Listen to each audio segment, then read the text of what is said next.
Subscribe now and press the bell icon. Never miss an update. नमस्कार मित्रों, स्वागत करता हूं एक बार फिर से सभी का इस यूट्यूब चैनल पर। साथियों, आरबीएससी की जो 11वीं क्लास की साइकोलॉजी की जो बुक चला रखी है वो लगभग आपके आने वाले 8 से 10 दिनों में पूरी होने वाली है। तो मित्रों, ये क्लास नंबर 14 है। अब यहाँ पर मैं आपको ये जो अध्याय नंबर 6 चल रहा है आपका, इस अध्याय को आज इसी वीडियो में पूरा कराने वाला हूँ। तो संज्ञानात्मक अधिगम के बारे में पढ़ने वाले हैं और संज्ञानात्मक अधिगम के अंतर्गत ही हम जो अंतर्दृष्टि अधिगम है, जो अव्यक्त अधिगम है और जो वाचिक अधिगम है उसको पढ़ेंगे। तो चलिए शुरू करते हैं मित्रों संज्ञानात्मक अधिगम के बारे में।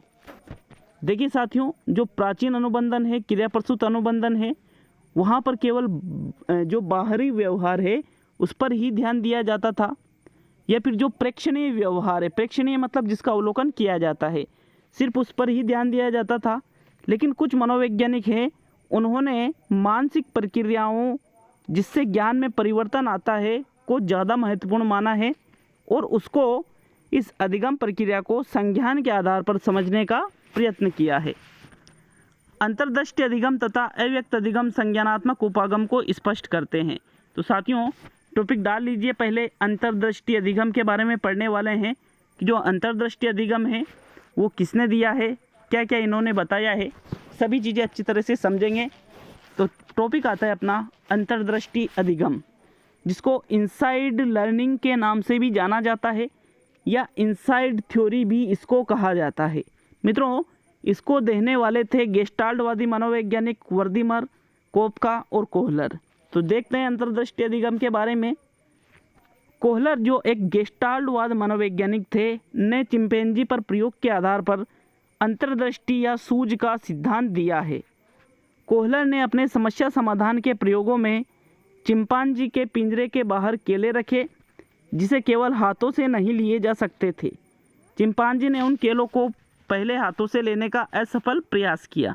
तो देखिए इन्होंने किस प्रकार प्रयोग किया था कि एक पिंजरा बना हुआ था जिसमें एक वन मानुस जिसका नाम था सुल्तान, एक चिंपैंजी था, इसको बंद कर दिया और यहाँ पर बाहर कुछ केले रख दिए। क्या रख दिए? केले। अब ये केले ये चिंपैंजी हाथों से नहीं ले सकता था, ठीक है।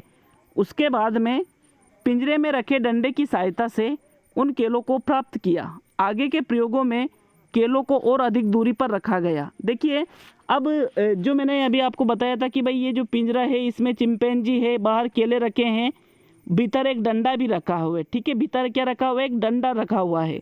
अब ये चिंपैंजी हाथों से इन केलों को नहीं ले सकता था, लेकिन इस डंडे के माध्यम से चिंपैंजी इन केलों को ले सकता था। तो चिंपैंजी ने इस डंडे के माध्यम से उन केलों को प्राप्त कर लिया।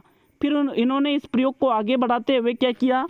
केलों को और अधिक दूरी पर रखा गया कि केले केवल एक डंडे की सहायता से न मिल पाए। पिंजरे में 2 डंडे रखे गए। अब इन्होंने क्या कर दिया? देखिए, ये पिंजरा है, यहाँ पर केले थोड़े दूर रख दिए, यहाँ पर 2 डंडे थे लेकिन दोनों अलग अलग थे। एक डंडे से इन केलों को प्राप्त नहीं किया जा सकता था। पहले केवल एक और तब दूसरे डंडे से केले प्राप्त करने का असफल प्रयास किया गया। काफ़ी प्रयासों के बाद चिंपांजी को अचानक ही सूझ विकसित हुई और उसने दोनों डंडों को ध्यान से देखा और एक दूसरे में फिट किया और केले प्राप्त किए। कोहलर ने इसे अंतर्दृष्टि कहा, जो समस्या के विभिन्न भागों के बीच संबंधों के प्रत्यक्षीकरण से अचानक आती है। अब देखिए, इस प्रयोग में इन्होंने क्या कर दिया कि ये जो 2 डंडे रखे हुए थे इनमें एक संबंध था कि ये दोनों पास में आते ही ये फिट हो जाते थे, जिससे दूर रखे उन केलों को आसानी से प्राप्त किया जा सकता था। तो वन मानुस ने भी ऐसे ही किया, पहले एक एक डंडे से कोशिश की, फिर दोनों डंडों को पास में लेकर आया और जब दोनों डंडे एक बड़ा डंडा बन गया दोनों से, तो उस बड़े डंडे से इन केलों को आसानी से उसने प्राप्त कर लिया। इस प्रकार इन्होंने निष्कर्ष निकाला। अब आपको लिखना है मित्रों, क्या लिखना है? देखिए, अंतर्दृष्टि कहा, इसको क्या कहा? अंतर्दृष्टि कहा। देखिए, अंतर्दृष्टि क्या होती है? जो समस्या के विभिन्न भागों के बीच संबंधों के प्रत्यक्षीकरण से अचानक आती है, कि समस्या के अलग अलग जो भाग है उसको व्यक्ति देखता है, फिर उनमें संबंध स्थापित करता है और वो संबंध कैसे आता है? प्रत्यक्षीकरण के माध्यम से, जिससे उसमें अंतर्दृष्टि उत्पन्न हो जाती है। मित्रों, अंतर्दृष्टि अधिगम में एक बार समाधान मिल जाने पर अगली बार समस्या उपस्थित होने पर उसकी पुनरावृत्ति तत्काल की जा सकती है। देखिए, व्यक्ति ने अंतर्दृष्टि के माध्यम से एक बार समस्या का समाधान कर दिया। अब यदि वैसी ही समस्या किसी अलग परिस्थिति में आ जाती है तो व्यक्ति आसानी से पूर्व अनुभव के आधार पर उस समस्या का समाधान कर लेता है। इससे स्पष्ट है कि अधिगम केवल उद्दीपकों व अनुक्रियाओं के बीच अनुबंधित साहचर्य नहीं है, वरन साधन तथा साध्य के बीच एक संज्ञानात्मक संबंध है जिसका सामान्यीकरण अन्य परिस्थिति में भी हो सकता है। साथियों, बहुत इंपॉर्टेंट ये बहुत इंपॉर्टेंट लाइन है, ये लिखना है, नोट करके लिखिए। अधिगम केवल उद्दीपकों व अनुक्रियाओं के बीच अनुबंधित साहचर्य नहीं है, वरन साधन तथा साध्य के बीच एक संज्ञानात्मक संबंध है जिसका सामान्यीकरण अन्य परिस्थिति में भी हो सकता है। तो मित्रों, ये जो बताने वाला है वो कौन सा अधिगम है? अंतर्दृष्टि अधिगम या अंतर्दृष्टि का सिद्धांत भी इसको कहा जाता है। देखिए, जो उद्दीपक अनुक्रियाओं के बीच संबंध है वो तो व्यवहारवाद वाले बताते हैं, और इन्होंने क्या बताया है कि अधिगम क्या है? साधन और साध्य के बीच एक संज्ञानात्मक संबंध जिसका सामान्यीकरण मतलब जिसका प्रयोग आप अन्य परिस्थिति में भी कर सकते हो। तो ऐसा बताने वाला कौन सा अधिगम का सिद्धांत है? अंतर्दृष्टि अधिगम का सिद्धांत। साथियों, पढ़ने वाले हैं अब अव्यक्त अधिगम। टॉपिक डाल लीजिए, अव्यक्त अधिगम, जिसके जनक है टोलमैन। इसके जनक कौन है मित्रों? टोलमैन है। तो जनक भी आपको लिख लेना है। अव्यक्त अधिगम क्या होता है इसको बिल्कुल अच्छी तरह से मैं आपको बताने वाला हूँ। जो बुक में है उसको समझेंगे और इसके अलावा भी कुछ बातें आपको इसमें मैं बताऊँगा। तो शुरू करते हैं अव्यक्त अधिगम को।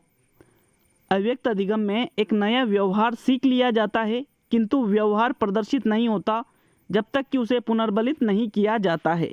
देखिए मित्रों, अव्यक्त अधिगम का सबसे पहले तो आप अर्थ समझिए कि व्यक्ति व्यवहार को तो सीख लेता है, लेकिन उसको वो कब प्रदर्शित करेगा? जब उसे पुनर्बलित किया जाएगा, जब उसे कोई पुनर्बलन या कोई इनाम या कोई पुरस्कार जैसा कुछ चीज़ दी जाती है तो व्यक्ति उस अधिगम को प्रदर्शित कर देता है। इसको ही अव्यक्त अधिगम कहा जाता है। तो यहाँ तक आपको लिख लेना है। आगे देखते हैं, टोलमैन ने अव्यक्त अधिगम के क्षेत्र में महत्वपूर्ण प्रयोग किए हैं। टोलमैन ने चूहों के 2 समूहों को भूल भुलैया में छोड़ा। ठीक है, इन्होंने एक भूल भुलैया बना रखी थी। उस भूल भुलैया में 2 ग्रुप बनाए इन्होंने चूहों के, ग्रुप ए और ग्रुप बी। 2 इन्होंने ग्रुप बना लिए चूहों के। अब अलग अलग बार इन चूहों को इस भूल भुलैया में छोड़ा गया। देखिए, उसके बाद में एक समूह को भूल भुलैया के अंत में भोजन दिया गया और दूसरे समूह को कोई पुरस्कार नहीं दिया गया। देखिए, भूल भुलैया का जो लास्ट पॉइंट था वहाँ पर पहुँचने के बाद में जो ग्रुप ए वाले चूहे थे उनको तो भोजन दे दिया, मतलब पुनर्बलन उनको दे दिया, और जो ग्रुप बी वाले चूहे थे उनको पुनर्बलन या भोजन नहीं दिया गया। पहले समूह ने आरंभ से अंत तक का रास्ता जल्दी ही खोज लिया, किंतु दूसरे समूह ने अधिगम का संकेत प्रदर्शित नहीं किया। बाद में जब दूसरे समूह के चूहों को भी पुरस्कृत किया गया तो वे भी भूल भुलैया के आरंभ से अंत तक उतनी ही क्षमता से दौड़ने लगे जितना कि प्रथम समूह के चूहे दौड़ते थे। तो मित्रों, इन्होंने बिल्कुल क्लियर कर दिया है कि अगर व्यक्ति कोई चीज़ सीख तो जाता है, लेकिन अगर उसको पुनर्बलित नहीं किया जाता है, कोई पुरस्कार नहीं दिया जाता है, तो व्यक्ति उस अधिगम को प्रदर्शित नहीं करता है, और यदि उसको पुरस्कार दे दिया जाए तो व्यक्ति उस अधिगम का प्रदर्शित कर देता है। इसको ही कहा जाता है अव्यक्त अधिगम का सिद्धांत। मित्रों, टोलमैन ने बताया कि दूसरे समूह जिन्हें पुनर्बलित नहीं किया गया था ने भी भूल भुलैया के मानचित्र को समझ लिया था और उसका संज्ञानात्मक मानचित्र विकसित किया। उन्होंने अव्यक्त अधिगम का केवल तब ही प्रदर्शन किया जब उन्हें पुनर्बलन दिया गया। तो सीधी सी चीज़ें, व्यक्ति किसी चीज़ को सीख तो लेता है, अपने दिमाग में एक संज्ञान, उसका एक मानचित्र बना लेता है, लेकिन उसको कब प्रदर्शित करेगा वो? जब उसको पुनर्बलित किया जाता है। तो मित्रों, ये कहलाता है अव्यक्त अधिगम का सिद्धांत। नेक्स्ट पढ़ेंगे वाचिक अधिगम का सिद्धांत। मित्रों, तीसरा आता है वाचिक अधिगम, वर्बल लर्निंग जिसको कहा जाता है। वाचिक मतलब कि जो शाब्दिक भी आप इसको कह सकते हो। वाचिक अधिगम मनुष्यों तक ही सीमित है। ठीक है, वाचिक अधिगम बहुत इंपॉर्टेंट लाइन है, नोट करके लिखिए कि वाचिक अधिगम केवल मनुष्यों तक ही सीमित होता है। शाब्दिक अधिगम से तात्पर्य चिन्हों, प्रतीकों, संख्याओं, संप्रत्यों, अक्षरों के समूह है, वाक्य इत्यादि के अर्थ सीखने तथा उनके आशय को समझने से है।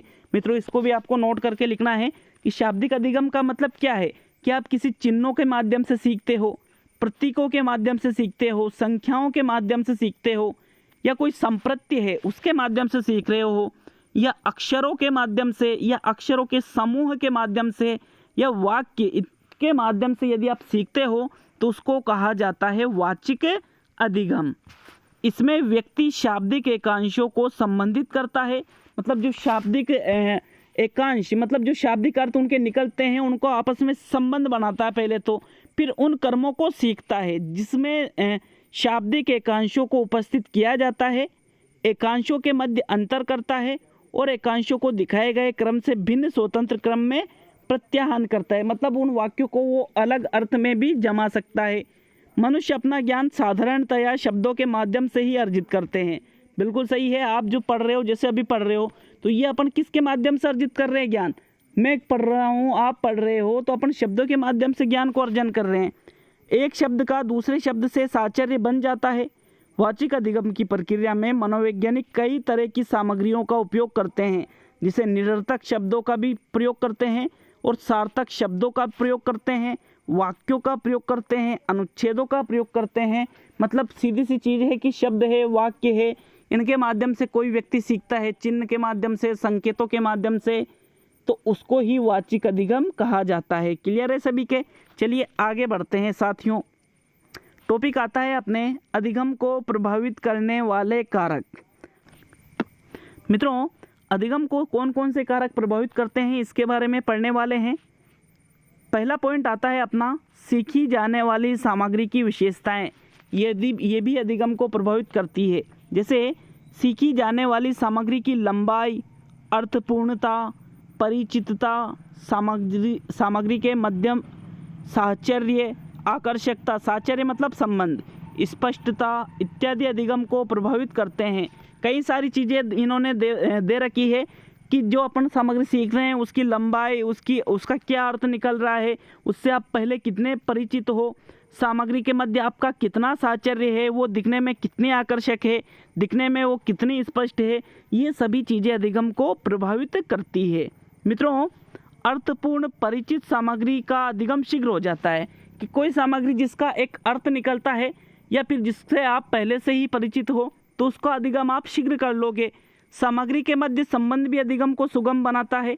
एक कहानी का एक भूगोल के पाठ की तुलना में जल्दी अधिगम होता है क्योंकि कहानी में घटनाओं के मध्य संबंध होता है।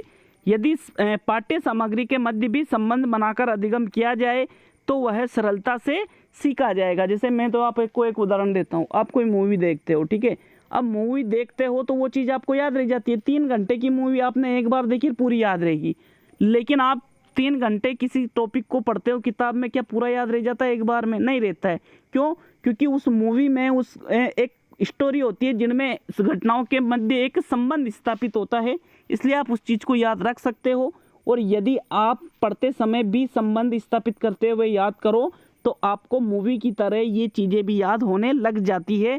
तो इन्होंने इसका भी यहाँ पे कि भाई हाँ, जो संबंध है, साहचर्य है घटनाओं के मध्य, वो भी जो अधिगम है उसको प्रभावित करता है। साथियों दूसरा कारक आता है आपका वातावरण। वातावरण भी अधिगम को प्रभावित करता है। देखिए अधिगम वातावरण द्वारा भी प्रभावित होता है। शांत व स्वच्छ वातावरण, उचित रोशनी, तापमान, वातायन में अधिगम सुगम होता है। देखिए अगर जो जहाँ पर आप पढ़ते हो वो वातावरण शांत हो, स्वच्छ हो, वहाँ पर उचित रोशनी हो, तापमान वहाँ पर एक अच्छा हो, तो वहाँ पर आपका अधिगम ज़्यादा होता है। तीसरा कारक आता है मित्रों अधिगमकर्ता से संबंधित कारक, कि जो सीखने वाला है उससे संबंधित कारक भी अधिगम को प्रभावित करते हैं। जिससे पहला आता है अभिप्रेरणा, मतलब व्यक्ति अगर अभिप्रेरित रहेगा तो उस चीज़ को जल्दी सीखेगा, और यदि वह अभिप्रेरित नहीं है तो सीखने में बहुत ही ज़्यादा समय लगेगा या उस चीज़ को वो नहीं सीखेगा। मित्रों अभिप्रेरणा से तात्पर्य प्राणी की ऐसी मानसिक तथा शारीरिक अवस्था से है जो प्राणी को उसकी वर्तमान आवश्यकता की पूर्ति करने के लिए उद्वेलित करती है। देखिए मित्रों व्यक्ति किसी भी चीज़ के प्रति अभिप्रेरित कब होगा? जब उसके कोई आवश्यकता हो और जिस चीज़ को वो प्राप्त करना चाहता है वो चीज़ उस आवश्यकता की पूर्ति करती हो। जैसे आप अभी रीट की तैयारी कर रहे हो या सी टेट की कर रहे हो या एमपी टेट की कर रहे हो या कोई सी शिक्षक भर्ती की तैयारी कर रहे हो, अब आपकी आवश्यकता क्या है कि मुझे नौकरी लगना है, तो अब आप अभिप्रेरित हो आंतरिक रूप से। मित्रों, ये चीज़ें सीखने में बहुत ही महत्वपूर्ण योगदान देती है। जैसे मान लीजिए कोई बिजनेसमैन का बेटा है और उसके लगभग उसके जो पापा है, उसके जो फादर है, अगर वो 1 साल का टर्नओवर उनका 10 करोड़ रुपए का है, तो क्या वो एक 3rd ग्रेड की नौकरी के लिए इतनी ज़्यादा मेहनत करेगा? क्या वो एक आंतरिक रूप से अभिप्रेरित रहेगा? आप कहोगे बिल्कुल नहीं। तो साथियों, अभिप्रेरणा भी बहुत ही महत्वपूर्ण है अधिगम को प्रभावित करने में। अभिप्रेरणा व्यक्ति को लाभ प्राप्त करने के लिए प्रबलता से काम करने के लिए ऊर्जा प्रदान करती है। अधिगम के लिए प्राणी का अभिप्रेरित होना आवश्यक है। यदि बालक मिठाई खाना चाहता है तो इस आवश्यकता की पूर्ति के लिए वह रसोई में रखे विभिन्न जारों को टटोलता है और मिठाई का जार खोज लेता है। इसी प्रकार कक्षा में भी वही बालक अधिक परिश्रम करते हैं जिनमें विभिन्न विषयों को सीखने की अभिप्रेरणा होती है। सीखने के लिए अभिप्रेरणा आंतरिक अथवा बाह्य हो सकती है। देखिए, अभिप्रेरणा आंतरिक भी होती है और बाह्य भी होती है। साथियों, कक्षा में विद्यार्थी मेहनत करके पढ़ता है क्योंकि अच्छे अंकों की प्राप्ति पर उसे नई साइकिल या प्रशंसा मिलेगी, यह बाह्य अभिप्रेरणा है।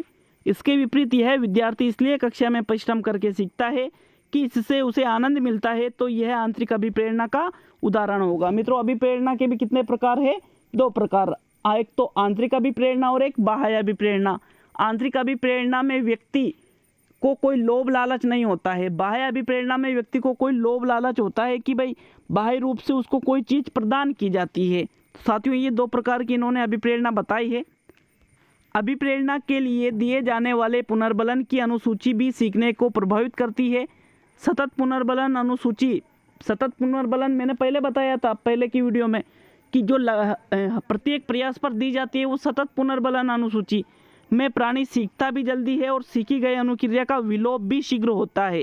तो मित्रों, विलोप भी शीघ्र होता है सतत पुनर्बलन से, और जो व्यक्ति है वो सीखता भी जल्दी है।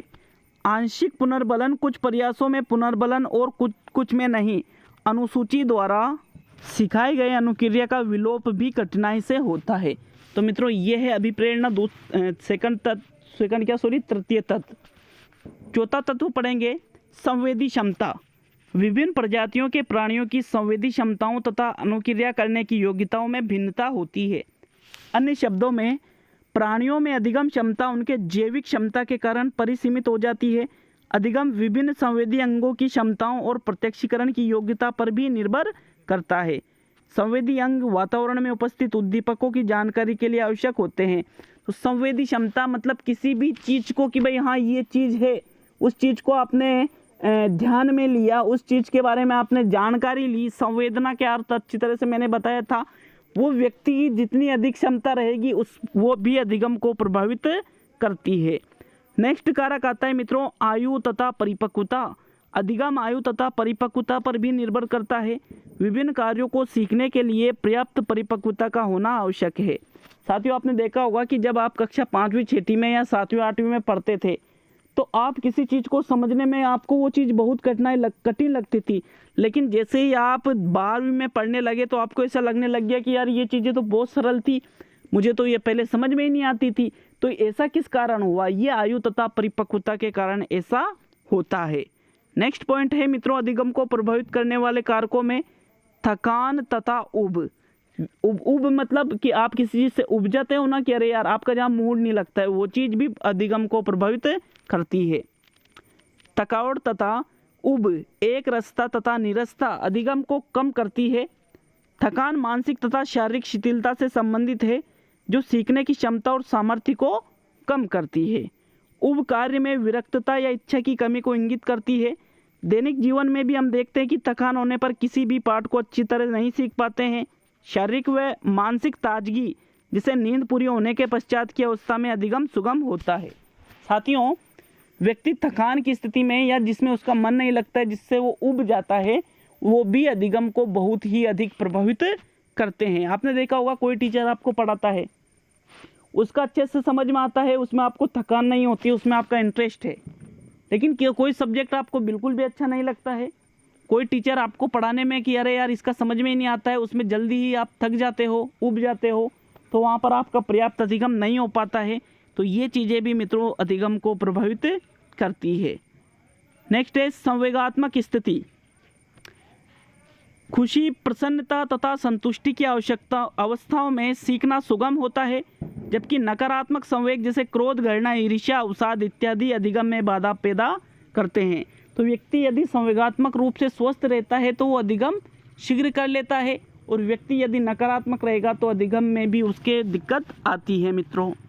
नेक्स्ट पॉइंट है पूर्व अधिगम। पूर्व अधिगम मतलब पहले उसने जो सीखा है वो भी उसके नए ज्ञान को सीखने में जरूर ही प्रभावित करता है। साथियों, पूर्व अधिगम में देखेंगे नए अधिगम पर पूर्व अधिगम का प्रभाव पड़ता है। इसे अधिगम अंतरण कहते हैं। अधिगम अंतरण या अधिगम स्थानांतरण भी इसको कहा जाता है। साथियों, पूर्व अधिगम यदि नए अधिगम में सहायक होता है तो धनात्मक अंतरण कहलाता है, और यदि बाधक होता है तो उसे ऋणात्मक अधिगम या ऋणात्मक अंतरण कहेंगे। साथियों देखिए, आपका जो पूर्व ज्ञान है यदि वो नए ज्ञान को सीखने में एक सहायता करे तो वो धनात्मक अंतरण, और यदि वो बाधा उत्पन्न करे तो उसे ऋणात्मक अंतरण कहा जाता है। साथियों, यदि कोई भी प्रभाव नहीं डाले, आपका जो पूर्व अधिगम है वो नए अधिगम को सीखने में कोई प्रभाव नहीं डाले तो उसे शून्य अंतरण के या शून्य स्थानांतरण कहेंगे। उदाहरण के लिए संस्कृत सीखने के बाद हिंदी सीखना सरल होता है तो यह धनात्मक अंतरण होगा कि आपने संस्कृत सीख ली है और आप अगर हिंदी सीखते हो और उसमें सहायता उत्पन्न होती है आपके, तो इसे धनात्मक अंतरण कहेंगे। अंग्रेजी का पाठ सीखने का गणित सीखने पर कोई प्रभाव नहीं होता है तो इसे शून्य अंतरण कहेंगे।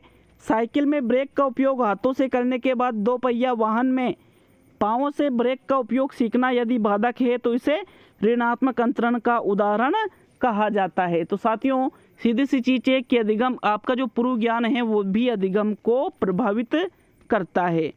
साथियों, उपयुक्त कारकों के अतिरिक्त अधिगमकर्ता की रुचि, बुद्धि, अभियोग्यता, अभिवृत्ति भी अधिगम को प्रभावित करते हैं। तो इन कारकों को भी आपको सभी को नोट कर लेना है, पूरे नहीं लिखना है, सिर्फ इनके नाम लिखना है साथियों आपको। अब इसमें जो अंतिम बिंदु आता है वो है अधिगम सिद्धांतों के अनुप्रयोग। तो क्या क्या इसके अनुप्रयोग है, क्या क्या इसके प्रयोग किए जाते हैं। अधिगम सिद्धांतों का उपयोग जीवन के प्रत्येक क्षेत्र में वांछित व्यवहारों के अर्जन व बढ़ाने तथा अवांछित व्यवहारों को कम व समाप्त करने के लिए किया जाता है। मतलब जो उचित व्यवहार है उनको बढ़ाने के लिए या उनको अच्छी तरह से विकसित करने के लिए, और जो बुरे व्यवहार हैं उनको कम करने के लिए मित्रों अधिगम के सिद्धांतों का प्रयोग करते हैं। प्राचीन तथा क्रियाप्रसूत अनुबंधन, सामाजिक अधिगम, वाचिक अधिगम, प्रेक्षण अधिगम आदि के आधार पर विकसित तकनीकों और विधियों का उपयोग जीवन को समृद्ध व आनंददायक बनाने व समस्याओं को दूर करने के लिए किया जाता है। साथियों, ये सभी प्रकार के अधिगम हमने पढ़े हैं। तो जीवन में जो समस्याएं हैं उनको दूर करने के लिए, जीवन को आनंददायी बनाने के लिए अधिगम के सिद्धांतों का उपयोग किया जाता है। बच्चों के पालन पोषण में अधिगम सिद्धांतों का उपयोग हो सकता है। प्राचीन अनुबंधन का उपयोग कर बच्चों को खतरे तथा सुरक्षा के संकेतों को सिखाया जाता है। पुरस्कार के उपयोग से तथा क्रियाप्रसूत अनुबंधन सिद्धांत के उपयोग से बालकों को उचित व्यवहार जैसे पढ़ना, जीवन में अनुशासन, समय प्रबंधन का अपनाना इत्यादि बढ़ाया जा सकता है। साथियों, इसके अलावा जो अवांछित व्यवहार जैसे जिद करना, अंगूठा चूसना, मिट्टी खाना इत्यादि को खत्म किया जा सकता है। मॉडल के रूप में माता पिता सामाजिक व्यवहारों को सीखने, मूल्यों के विकास में सहयोगी हो सकते हैं। शिक्षण के क्षेत्र में विद्यार्थियों के अधिगम को सुगम बनाने, नई सूचनाओं के अर्जन के लिए, विद्यार्थियों को अधिगम के लिए और साथ में उत्साही बनाने में अधिगम सिद्धांतों का उपयोग किया जाता है। साथियों, ये बहुत सारी चीज़ें इन्होंने बताई है कि किस प्रकार आप अधिगम के सिद्धांतों का उपयोग अपने दैनिक जीवन में कर सकते हो। अध्यापक द्वारा सही गृह कार्य उत्तर देने पर प्रशंसा करना, टोपी देना इत्यादि क्रियाप्रसूत अनुबंधन सिद्धांत का उपयोग है। संगठन में कर्मचारियों की अनुशासनहीनता, अनुपस्थिति को कम करने, कार्य के प्रति रुचि बढ़ाने, आवश्यक कौशल विकसित करने, सुरक्षा उपकरणों का उपयोग करने इत्यादि के लिए अधिगम सिद्धांतों का उपयोग आप कर सकते हो। तो मित्रों ये आपका अधिगम का टॉपिक पूरा हो चुका है। अगली क्लास अगले वीडियो में आएगी जिसमें आपको एक नई यूनिट नंबर 8 पढ़ाई जाएगी, क्योंकि जो यूनिट 7 है वो स्मृति के ऊपर है, जो आपके सिलेबस के अंतर्गत नहीं आती है। तो मित्रों मिलते हैं अगले वीडियो में। इसका टेस्ट लिया जाएगा, बहुत ही शानदार आपको टेस्ट देखने को मिलेगा, तो आप टेस्ट अटेंड जरूर करें। ये टेस्ट मित्रों आपको कल मिलेगा, ठीक है। मिलते हैं अगले वीडियो में।